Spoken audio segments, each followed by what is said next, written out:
Hey folks, Michael Mann from Michael Mann Security Services. Welcome to your rules of engagement, considerations for self-defense. All right, as folks jump on, let's go over contact information and what's happening over the next couple months with us. You can get a hold of us on our website, michaelmannsecurityservices.com. Send us an email at scottm, S-C-O-T-T-M, at Michael Mann Security Services, or you can get me at contact at Michael Mann Security Services. You can always get a hold of Scott at 615-606-1006. And, of course, you can always get us here on Facebook or Instagram at Safe with Man. All right. So what do we have coming up? All right, so upcoming events, this is our preferred content. We have Church Protection Specialist Module 3, handgun carry for church protection teams or church security ministries.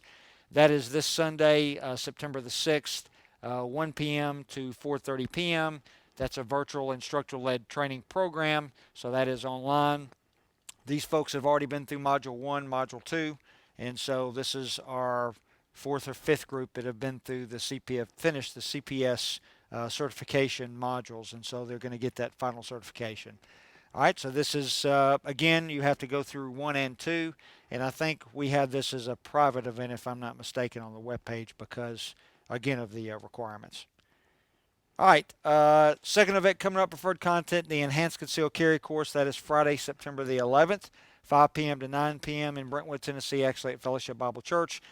So if you have your Tennessee concealed carry permit or your enhanced permit, or you've got just a concealed carry permit, this is an in-person class that goes over some advanced topics to help you be a better carrier of your handgun and to help you be armed or to be an armed person. Big difference between somebody that carries a handgun and somebody that's armed, not just by definition, but by actions, training, and understanding. So this helps you move from being that person that carries a gun to being that armed person. Going to go over things like concealed carry principles, equipment selection, presentation for concealment. We're going to talk about continuity of fire and some other things. And then we're also going to get into home security and defense and designing your own physical protection system. Right? That, again, is on September 11th. That's a Friday evening. This is on our webpage if you're interested. Then on Sunday, September 11th, 1 p.m. to 5 p.m., we have our armed vehicle defense class. And I'm sorry, just like the enhanced concealed carry class, it is a non-live fire class, so you're not going to have to spend $1 around on ammo, which is ridiculous right now. So just like the enhanced concealed carry class, these are the tactics around protecting yourself in your vehicle.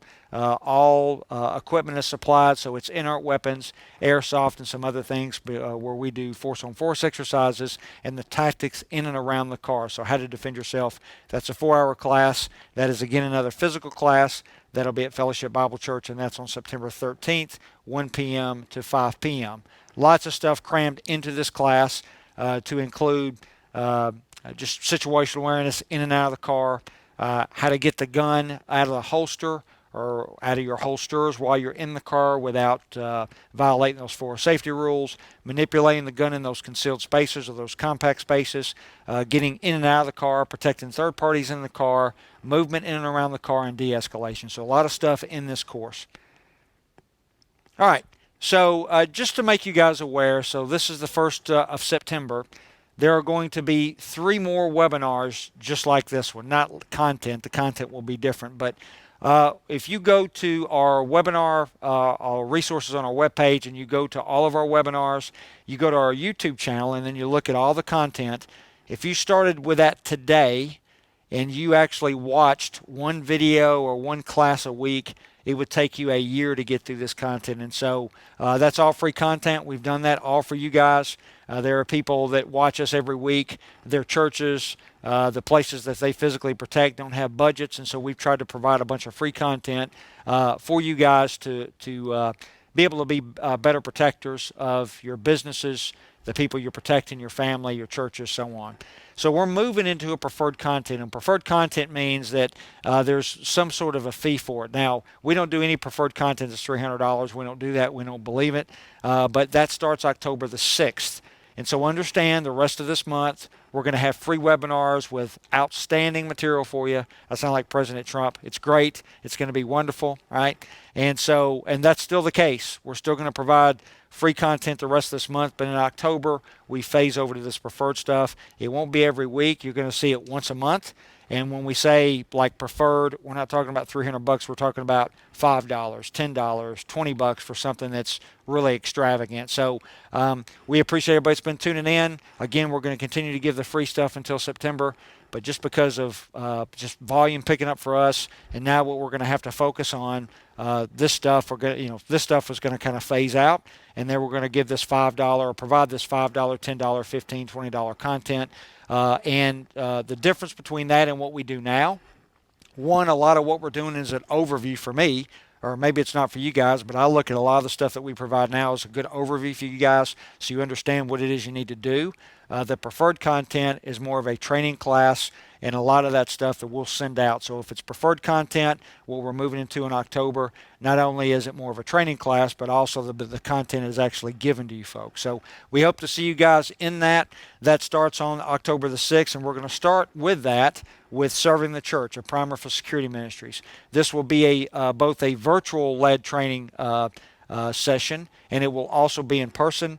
We've got it here at Fellowship Bible Church, but actually it's going to be here at CMC Music Factory in Brentwood, Tennessee. So you can physically attend that event for $20 right here, or you can get online. It'll be through Facebook. So Facebook now has a VILT format, and so we're going to start to use that format. So it's Facebook Live. You just have to pay to get into the event. Again, it's $20. The things we're going to cover, so this is very church specific. We're going to cover like designing your mission statement or developing that for your church security team, communicating the need to leadership for security at your church or how to do that, using volunteers to safeguard the church, what that means, how to recruit, how to retain those volunteers, standards for your church security team, which is very important because we don't see a lot of that, especially in that area, the role of law enforcement officers in church security, and then we're going to get into an introduction to Israeli security concept. For that $20, you're going to get food if you actually physically come here.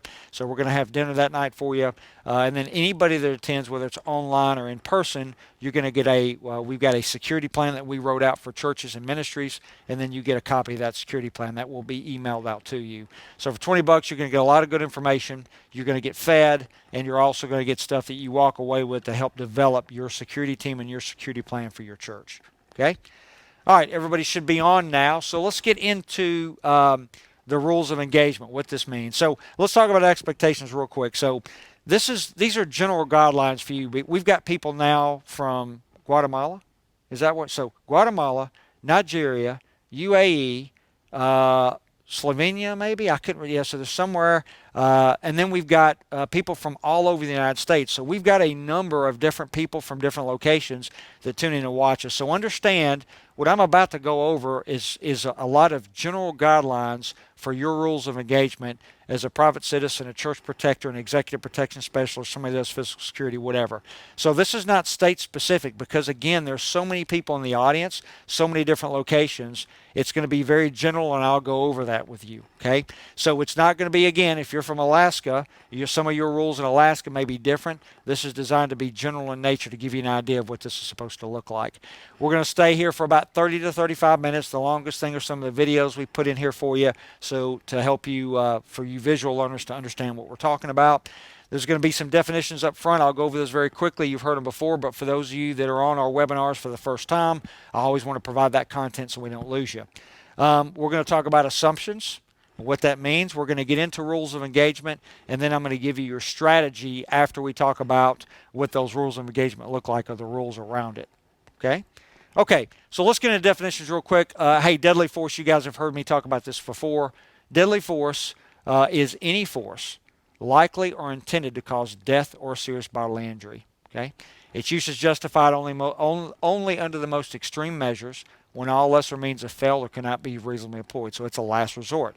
Death means the heart stops beating, heart stops pumping, blood stops circulating. Serious bodily injury could be anything from protracted unconsciousness to serious physical pain to the loss of like the function of an internal organ. So a lot of area wrapped around serious bodily injury. So we've already talked about death. We talked about serious bodily injury. Reasonable force is the minimal amount of force, and this is important before we get into our rules of engagement, folks, the minimal amount of force necessary to overcome that opposing force. All right? So you're going to hear the words deadly force, you're going to hear death, you're going to hear serious bodily injury, and you're going to hear the word both reasonable and reasonable force. So I wanted you to understand what that meant before we get into it. All right. Some assumptions when we talk about the use of deadly force. This gets into these general guidelines and states. Okay, so understand. So let's talk about duty to retreat. So where does all this come from? So I'm not an attorney, but I had to design, or my job for a long time was going to nuclear sites where there was this large amount of special nuclear material, very specifically it's commercial. They had to meet government regulations, and I had to design everything from the size of the fences, the cameras, the alarm systems, the vehicle barriers, all the way down to taking these civilian armed guards that work for contractors and design everything from use of force policies, use of force trainings, write lesson plans, design firearms programs for rifles, for pistols, for intermediate weapons, design simulators so they could train on simulators, build ranges. It was a large array of things that I did for the commercial nuclear industry for about 6 years after I left the Department of Energy. So in that, what I had to learn, because these people protecting these plants, they're civilians. They're just contract guards. And so unlike working for the Department of Energy where they're actually, it's limited, but they're government agents and the rules of deadly force are a little bit different, I had to go in and learn what this meant. And so then this translated over into designing these programs for churches and other types of businesses.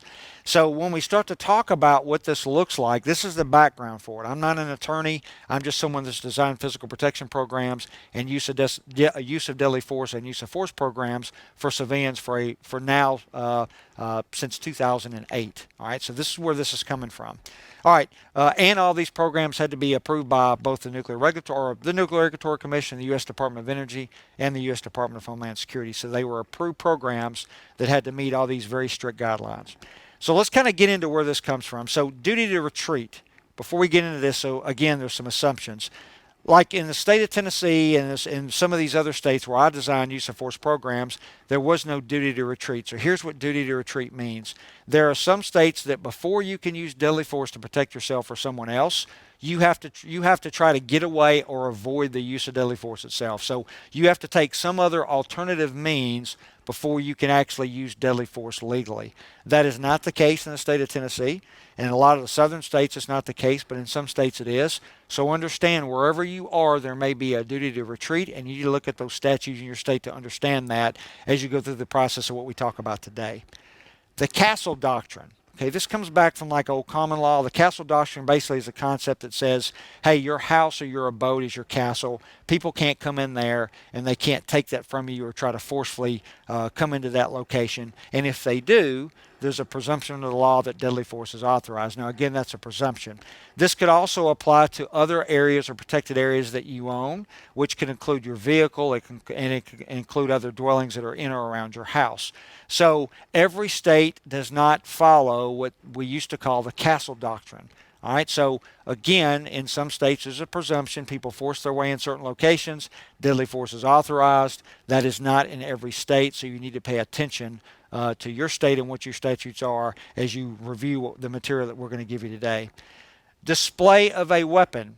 In some locations, the physical display of a weapon, if you perceive a threat, could be a criminal act on your part. So what that means, in some places it could be aggravated assault. Just drawing the pistol and displaying a pistol where someone can see it could be a criminal act. This is a very touchy and a very gray area in most states. And so again, you need to review your statutes of where you live to determine whether or not this is something that you need to worry about. The use of force for a private citizen versus the use of force for a law enforcement officer. Very specifically churches, houses of worship. There is kind of a pattern or this trend with churches because resources are very limited. There may be law enforcement officers there, retired law enforcement officers, or like a reserve officer. The church will use that person to teach some of their use of force stuff. Understand that the use of deadly force very specifically, or the use of force in general for a civilian or a citizen, differs than that from a law enforcement officer. Law enforcement officers have immunities and privileges that we do not have. So what you are looking for when you start to look at the use of deadly force and what that looks like is someone that's a citizen or civilian and understands what that means for you and your protective team. So be careful about looking to law enforcement officers or former police officers that are teaching use of force or deadly force policies or procedures. Make sure that your state law matches up with what they're teaching. Okay, so just some assumptions. All right, so let's get into the rules of engagement, okay? So let's talk about, in general, again, this is general stuff. There are two circumstances when you can use deadly force. Remember, we talked about deadly force, any force likely to or intended to cause death, serious bodily injury. And that is to defend yourself, so in self-defense. So when you're in reasonable fear of death or serious bodily injury for yourself, you have the right to use deadly force to protect yourself. And you also have a right to use deadly force to protect someone else who may be under the fear of death or serious bodily injury. And so in most states, again, the circumstances are you can defend yourself and you can defend that innocent third party. So some circumstances where you can actually use this type of force. So let's talk about requirements for your ROE, or what we call rules of engagement, because I want to get into the strategies because there's some videos there that's important for us to show you. So number one, remember the 3 R's. Number one, you must be righteous. And here's what that means. Whatever you're involved with, whatever circumstance that you are into that requires you to use deadly force, whatever that circumstance looks like, you must be involved in illegal activity. And here's why they say this. So look, if I break into Scott's house and I decide I want to steal Scott's TV, and Scott comes running down the stairs with a pistol because I broke into his house, and here his house or his castle, or his house is his castle, and he's there to defend it, I can't justify, or I can't get literally a ruling of self-defense if I draw the pistol as the burglar and shoot Scott because I'm defending myself. All right?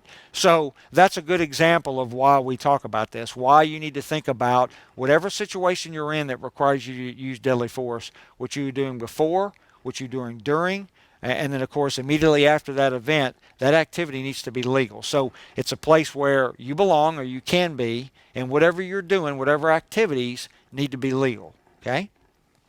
Avoidance. Just in general, and we'll talk about this more, especially as we get to strategy, I want to do everything I can as a private citizen to avoid the use of force or the use of deadly force. Very specifically, if I get into this situation and I have to use deadly force, and then there are legal ramifications because of it. And so at some point I have to start answering to a district attorney. There's a grand jury looking at this, or and sometimes this happens, unfortunately, a court. I want to be able to prove and show the other side that I did everything I can to avoid this. I didn't want to do it. I really didn't want to do it. I wanted to stay away from it. I wanted to avoid it, but I could not. And so I want to show that I tried to avoid this use of force or this use of deadly force, but as a last resort, I had to. You cannot be the primary aggressor. We're going to cover this in strategy. You can't start a fight. You can't escalate a fight. You have to be totally innocent when it comes to the use of deadly force. I can't do something a week. I can't do something today and later on take that or aggravate somebody and later on do something, get into a confrontation, and then escalate that use of force and then use deadly force based on something I started today. That's going to come back. So again, even if I did it a week prior to the event, I could still be considered the primary aggressor. So I cannot be the primary aggressor in a fight. I can't start a fight, can't escalate a fight, can't continue it. If I have to use deadly force, I have to end it as quick as possible. I have to neutralize the threat. In de-escalation, which we'll get into in strategy when we talk about righteousness, I want to be able, if I can, to de-escalate. What that means is I want to lower the amount of force that is necessary when it's possible to neutralize that threat of that opposing force. And so understand, in use of force training, de-escalation is just as important as anything else. So the ability to lessen that level of force as necessary. Okay? And we're going to talk about this in strategy. So number one, I need to be righteous. That is my first R. Okay? When we get into, again, we're staying with requirements, let's talk about risk. So number two is risk. So we talked about righteousness. Now let's talk about risk. There must be risk of death or serious bodily injury. And remember, risk by definition in physical protection or security is your exposure to some sort of hazard. And this hazard is that potential for death or serious bodily injury to me or to someone else that I care about, that I want to protect. So threat in physical security, threat is an indication, circumstance, or event that can cause loss to an asset that I'm trying to protect. When we're talking about here, we're going to kind of change the definition. It means the same thing, but we're going to focus more on the use of force. And so that is the intent and capability of the adversary or the bad guy to cause death or serious bodily injury to you or somebody you're trying to protect or somebody you're willing to protect. So when we talk about capability with a bad guy, we're talking about means or power. What that means is they've got some sort of a tool. That's one thing. They've got something that can cause that death or serious bodily injury. That could be a gun, that could be a knife, it could be a stick, it could be a lampshade. It's just something that gives them the means or power. Now, when we get into capability, we could get away from means or power, and we could also talk about things like escalating factors. And what that means is maybe because of their size or their strength, even though they didn't have a weapon, because of their size or because they were stronger than me, then they could also cause death or serious bodily injury when we talk about capability. We could also look at things like a special skill that they have. Maybe maybe they're an MMA fighter. Maybe they know jiu-jitsu. And so if I have to get into a confrontation with them, if I don't have those skills, then that's something that's going to have to, for me, when we start talking about use of force, and again, we'll get into this in strategy, I'm going to have to escalate that level of force to be able not to suffer death or serious bodily injury from this adversary. And it could also get into, this is another exception, but it could be that based on their behavior, based on their actions, I thought they had a weapon and they didn't, based on what they said or what they were doing. All right? So capability is number one when we talk about threats. And we talk about threat, that's the intent and capability of the adversary to cause death, serious bodily injury. When we talk about intent, we're talking about behaviors or actions. Now, for you folks that have come through the Israeli Security Concept 1 and 2, I talk about threat identification early. We're talking about adversaries who are conducting their long-term planning process to be successful at attacking your facility or your protected area. In this case, in the use of deadly force, we're talking about, when we start talking about that threat, we're talking about something that's immediate. It's not long-term. So we start talking about behaviors, we're talking about those immediate things like pre-attack indicators are going to tell us that we're about to be under attack. Okay? So when we start to talk about intent, it's behaviors. It's things that are said, it's things that someone's doing that leads us to believe, number one, that this is going to happen. It's immediate.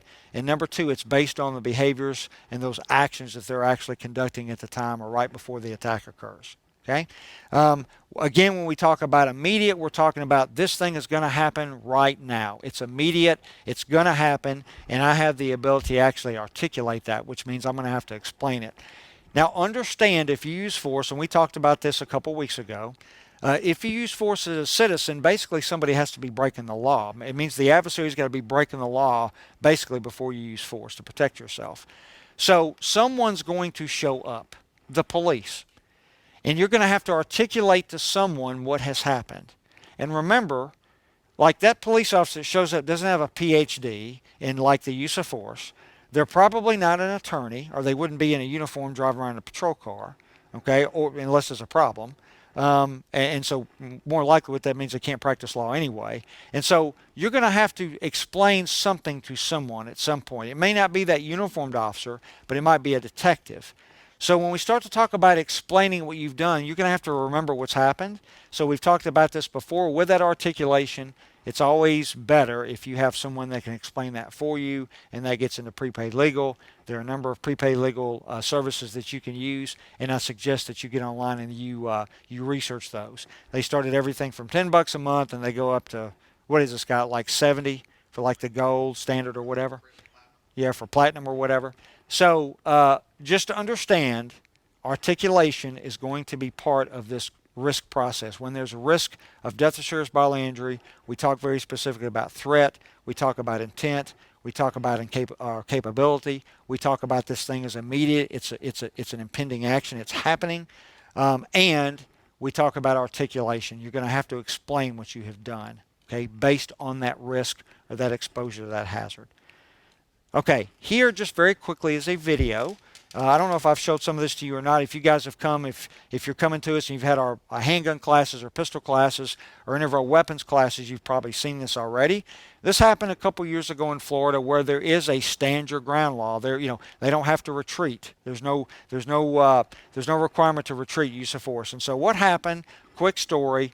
There's a guy, I don't know, he's probably like my age in a parking lot. He's not minding his own business. He's in the parking lot doing something, and he's like at an Exxon Tiger Mart or something. So like this convenience store where you like get gas and walk in and buy, jujus and wham whams, all right? So gummy bears and soda, whatever. And so what happens? A couple pulls up. Uh, it's a couple, and in the back seat they have a child that's, I don't know, 3 or 4 years old. And so they're not married. They're boyfriend girlfriend, I think, and so it's kind of thing. It's like a common law situation. And so the male partner takes the child and they go inside the store.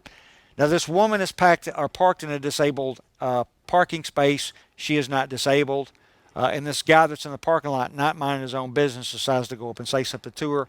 As he does that, verbal confrontation begins.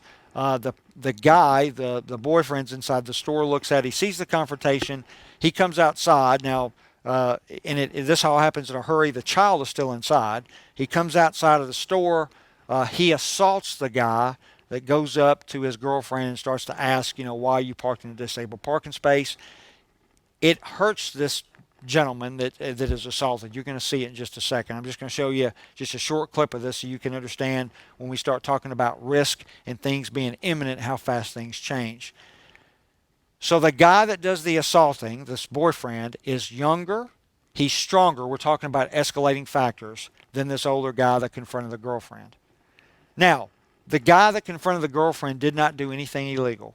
He actually saw a statute that was being violated. Somebody's parking in a disabled space. They're not disabled, or it doesn't appear to be. There's no placard. There's no license plate that says they are. So he has a right to go up and ask that question. She doesn't have to answer, but there's nothing illegal about him doing that.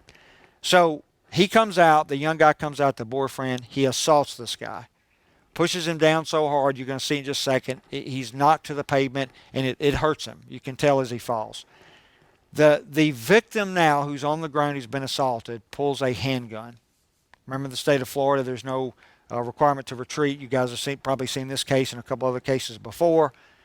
As he draws the pistol and points, at this point, there is intent, there is capability, because after he assaults this guy the first time, he's moving toward him again. So now you've got a victim on the ground. He's older. He's not as strong. You can tell because this other guy's a pretty strong guy, it looks like. And now he's injured. So you got a younger guy that's got some skill the older guy doesn't have. This guy's injured, and now we're talking about escalating factors. So there's intent, there is capability, and this thing is imminent. This guy's moving in to assault this guy on the ground again. The guy on the ground draws the pistol. When the guy draws the pistol, there's this about a quarter of a second where there is intent, where there is capability, and this thing looks like it's going to be imminent. But that changes. And what you're going to see in just a second is the guy throws his hands up, the guy that's assaulted this older fella, throws his hands up and turns away, and the guy on the ground shoots anyway, shoots the guy center mass. The guy runs in the store and he dies in front of his son. At first, he's cleared by the sheriff's office, but the family then hires a private attorney. The private attorney gets with a state attorney, and they do end up charging this guy with manslaughter, and he is later convicted about a year later. So a year and a half ago, he's convicted, and he's serving time for manslaughter. So I want you to see what intent and capability looks like, but I want you to understand, even though it was imminent at the time, things change very quickly, and the decision you make could change your life for the rest of your life. Because remember, we are morally, legally, and financially responsible for the final resting place of every projectile that we fire. And whatever we fire into, we must prove that there was capability, there was the intention, and that this thing was imminent. Okay? Today, a manslaughter charge has followed a closely watched shooting. So I'll point it out to you real quick. This began with it changes very quickly. Watch. So he assaults him. He's hurt. The pistol is drawn. Now look, he backs up, even throws his hands up, and right before he throws his hands up, he's shot in the chest. Okay? So one more time, I'll play that really quickly. Today, a manslaughter charge has followed. All right, so watch really quick. This began with a dispute over a parking so he pushes him. The sheriff initially refused to arrest the guy now draws his pistol. As the pistol's drawn, he backs up, and he's no longer imminent. He shoots anyway. Okay? So these things happen very quickly. So intent and capability of the adversary, that can change. And so when that changes, you must be prepared to de-escalate. We talked about de-escalation in an earlier slide. This is why this is important. Okay? All right, so that third R, let's talking about reasonable. Remember, reasonable force is that minimal amount of force necessary to overcome that opposing force. So when we talk about that third R, reasonable, whatever you do must be reasonable. Now, there's this thing called the standard. There's this reasonable man doctrine, and basically what that means is, or the question is asked, and this happens when you go to trial. So you've been charged with something, or the grand jury's looking at this and they're trying to determine whether this was manslaughter or whether it was self-defense, or maybe if it was murder, depending on the situation. So that reasonable man standard is, what would a reasonable person do if they were in those same circumstances at that time and they knew what you knew at that very specific time? What does that mean? That is the reasonable man standard. We don't want to go there. You never want to get to that level, because here's the deal. You're not going to know that reasonable person that the law is talking about. This is going to be somebody on a grand jury or somebody on a jury. You don't know them. They were not there. I mean, look, our law system or our system of justice is not perfect, but I think it's the best in the world. And so the last thing you want to be, what you want to do is try to be, or have someone else try to determine this is reasonable, because they weren't there. They may not have your training or your experience, and that's not what the law asks for when we start to talk about this standard.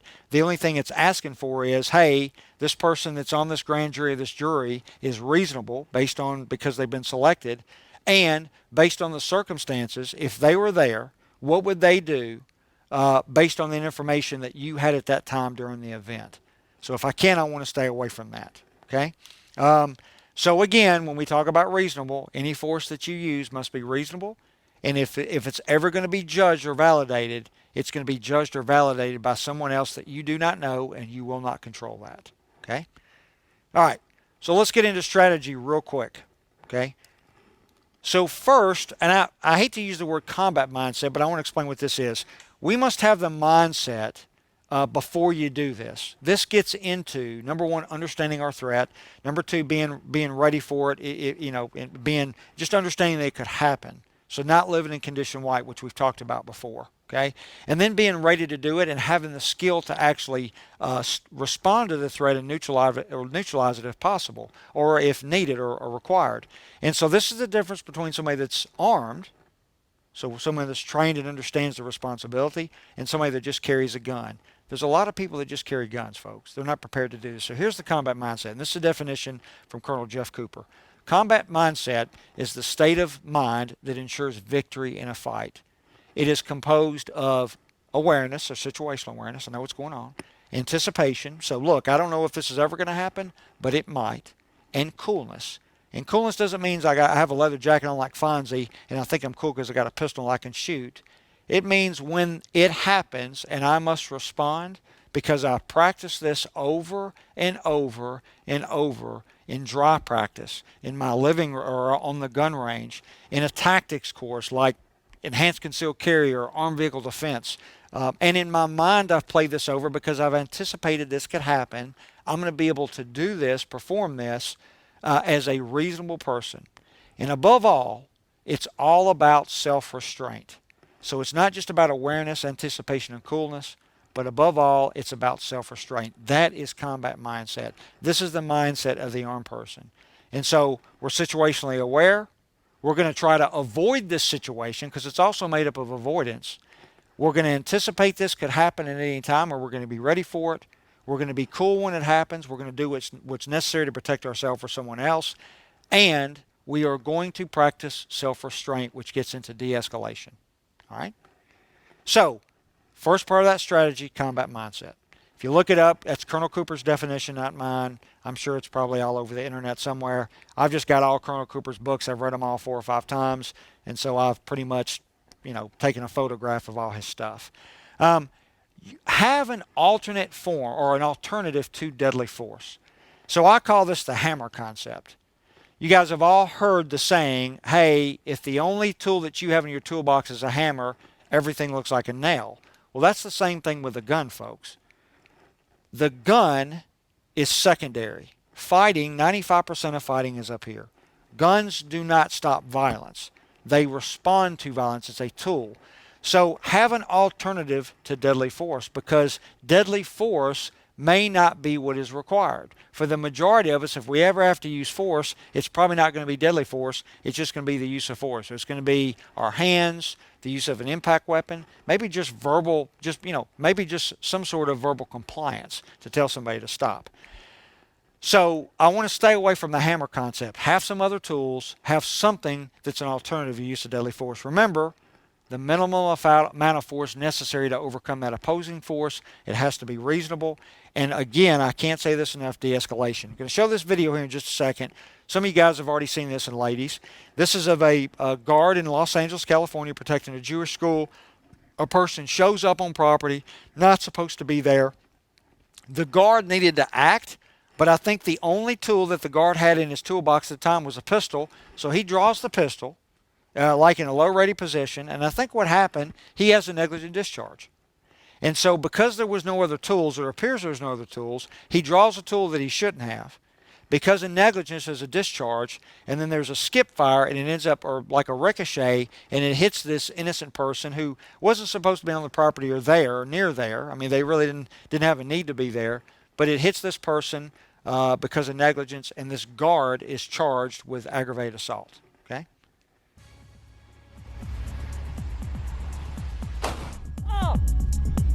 Shot me!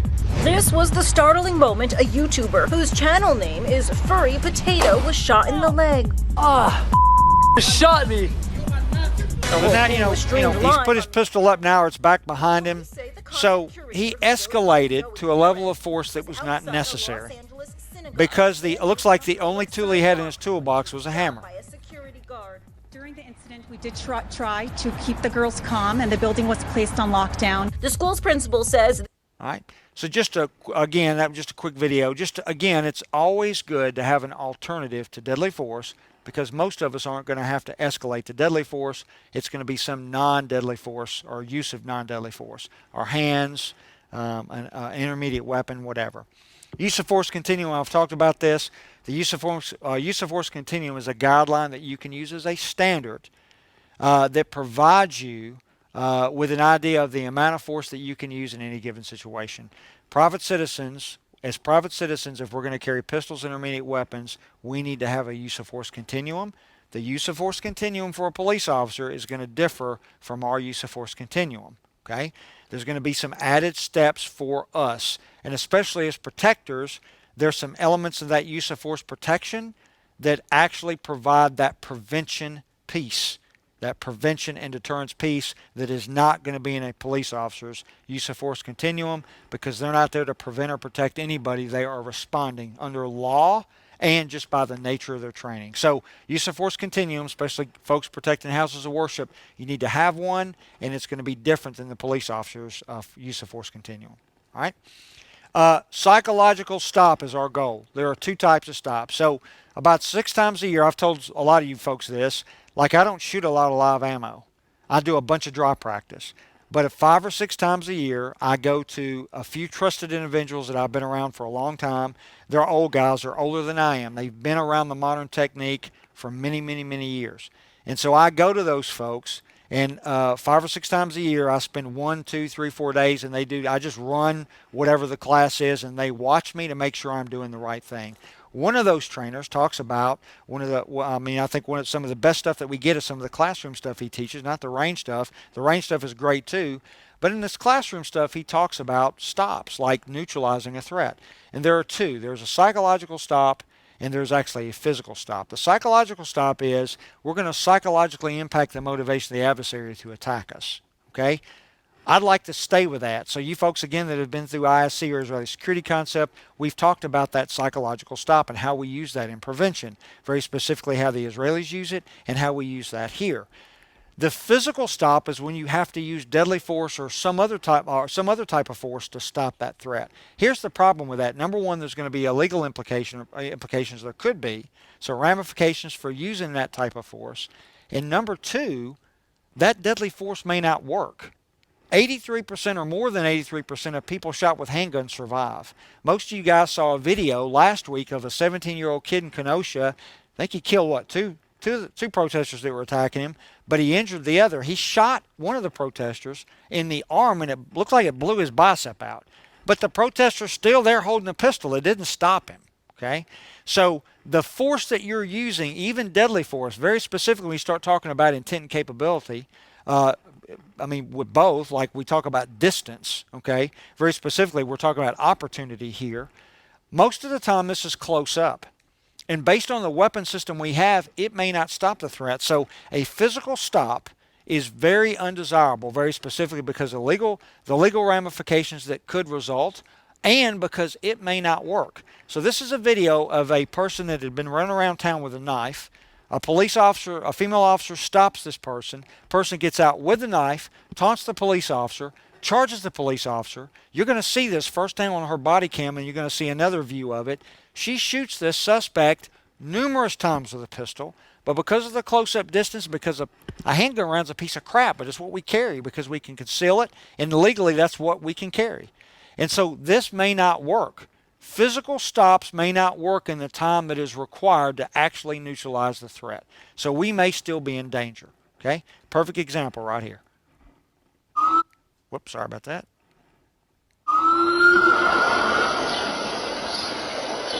So she stopped the suspect. He has a knife. She is out of her car, or she's getting out of her car now. He gets out. She's telling him to stop. He's taunting her, going, stop, stop. He has a edged weapon in his hand. He is getting very close. He's closing that 21 feet. We talk about the Tula drill very quickly. She's going to have to back up. So you see, here he comes. He's charging. 3, 4, 5, 6. That's about 6 rounds. Her pistol malfunctions.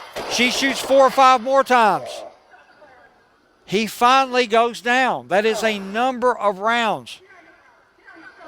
So sometimes, and look, that's a lot of rounds. A lot of times with civilians or with citizens, we won't have that much time or that much distance. So that physical stop may not work in the time required to actually neutralize or stop the threat. Look, at some point it's going to stop. You shoot somebody 7, 8, 9 times, even with a pistol round center mass, at some point it might hit something important. They might start to bleed out internally. Blood pressure drops, they drop. But it might take a long time, and you may not get 7, 8 rounds. You may only get 1 or 2. So that physical stop may not work. Psychological stops we want to stay if we can. So now let's talk about, when we talk about strategy, let's talk about displaying weapons. I talked about this in an earlier slide when we were talking about just the general guidelines. So physically displaying a weapon, we start talking about our strategy. The last thing we want to do, we must determine it's a threat, that there's intent and capability there to cause death, serious bodily injury. That's when we're going to draw the pistol. In some states, if you draw the pistol before that, you can be charged with a crime. So the physical display of a weapon could be a crime. So again, there are legal requirements in every state. It may be illegal if you do that, if you can't articulate that there was the intent and capability. The drawing of a handgun should never be used as a deterrent, which means we should never draw a handgun to psychologically stop someone. Drawing a handgun should not be used as a deterrent only. It should be used when you believe there's intent and capability, and you believe you're at risk for death, serious bodily injury, or somebody else that you're trying to protect is at risk for that. When we start to talk about threat, that intent, that incapability adversary to cause death, serious bodily injury to you or to somebody else. This is a video, I think we showed this in one of our other webinars. This is a video where some woman's harassing this couple, but it never gets to the point where there should be the use of deadly force, probably even the use of non-deadly force. This person's just blocking the vehicle, and then she moves, and then this woman gets out of the car, this couple gets out of the car, and this lady ends up drawing a pistol on this woman that's been harassing these people. And from what we see, it doesn't look like that was justified, and they were charged with a crime. Okay? So when we start to talk about the display of a weapon, unless there is intent and capability, you can be charged with a crime. I'm asking a question. She's a child. She bumped into me when So if she did something wrong, she needs to apologize. If she did This something ignorant wrong, woman bumped into a 15-year-old, right? Correct? and you're on camera. Okay. You're feeling threatened. Okay, well, go in. No, Mom. So this is the argument going on before. I don't exactly know what happened. They were going to a Starbucks or something. And so at this point, just leave. Avoid this mess. These people are miserable. So let them be miserable in their own house and their own lives. At some point, whatever. Let them be miserable with somebody else. So here they are. They go to try to leave. Oh, I will. Do something. Please. And again, just avoid it. Get in the car and leave. Avoidance. De-escalation. You are. You calling her name? She did nothing to you. Yeah, I didn't. I didn't. No, you didn't. You're very racist and ignorant. You're racist because you're calling No, her you name. bumped it. She bumped it. Avoid de-escalation. Leave. Leave as soon as possible. You're not just Why walk would around you calling bump her? white Why people would you bump her? racist. This is not that Why type would of you world. bump her? White people Why are would racist. you bump her? No one's Why racist. would you bump her? I Why care did you about say you. sorry? I care Why about did you say you, sorry? and I'm sorry if you Why had did an you say incident sorry? that has made If you someone bumped make into you her, feel why like did you that. say sorry? No one is racist. If you didn't do I'm anything, sorry why if did you you do that? Back up. Leave. Ignorant. Very. Mom, watch. Get the fuck away from me! You gonna get on her face. You better get on my fucking face right now. Get away. Now, at a minimum, the use of non-deadly force. But there is a weapon drawn where deadly force is not authorized, and these two folks were charged with a crime. And so, again, the physical display of a weapon, there is a risk that you can be charged with a crime. So we talk about strategy, understand what intent and capability looks like from the adversary, and how that applies to deadly force and what that means for you. Okay? The last, and we don't have to show this video. You guys know this. This is the St. Louis couple that protesters broke into their property. They broke through the fence. They come outside. They again, a display of weapons. The last thing, or the last element of your strategy, social media is not your friend. Okay? And remember, everything that you do will now go directly to social media, especially when we talk about things that are happening now. If you've tuned into our last several webinars where we talked about left-wing terrorism, we talked about Antifa last week, and we talked about where that strategy comes from. We've talked about Karl Marx. We've talked about what the goal of these folks are. Remember, they are trying to get an overreaction out of the people that they target, and that's what they got out of these folks. Now, these folks have been represented by an attorney. I think they were eventually charged with something, but I think it's been dismissed since then. There's some political motivation behind this, but again, as they come out of their house and they do these things, it's captured on social media, and the social impact was very, very negative. So just remember, our actions now are going to be recorded. This thing in Wisconsin, the whole thing, thank goodness for the kid, was recorded. This St. Louis issue was recorded. This issue with this loudmouth at this location at this restaurant where this woman draws his pistol on this woman, that was recorded. Social media is not your friend, and everything that you do now is probably at some point going to be captured, and it's going to be released before you can even get home. Okay? All right. All right. Question and answers. Any Q&A, Scott? Anything?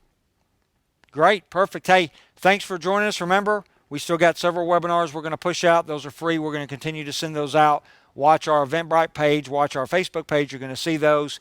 And again, go back. If you're just now starting to join us, we have a year of content on our webpage under the resources for videos. And then we've got a lot of other resources that are on our YouTube page. If you start watching one a week right now, it's going to take you a year to get through it. And we're still going to add to that up until the 1st of October. All right, folks, thanks again. Again, we've got a bunch of preferred content coming up. We hope to see you guys on October the 6th, especially if you're looking at starting a church security ministry or protect churches. A lot of information there for $20 that tells you how to start that, plus you're going to get a security plan out of it. So we hope to see you on the 6th. If you're in Middle Tennessee, we've got a whole bunch of physical classes coming up, or several. We've got our enhanced concealed carry class, our armed vehicle class coming up. Get on Eventbrite, sign up for those. Excellent classes, especially if you've already got your concealed carry permit or your enhanced carry permit, and you want the tactics that are wrapped around protecting yourself in your home and responding to your home and protecting yourself in your vehicle. There are force-on-force exercises in those both of those classes, and then of course we provide all the equipment that's necessary, the inert weapons, the airsoft, etc. All right, folks. Again, thanks. As always, we went over. Hope you enjoyed it. Hope there was some good content. Hope you can use it. And as always, remember, it's about prevention, not response.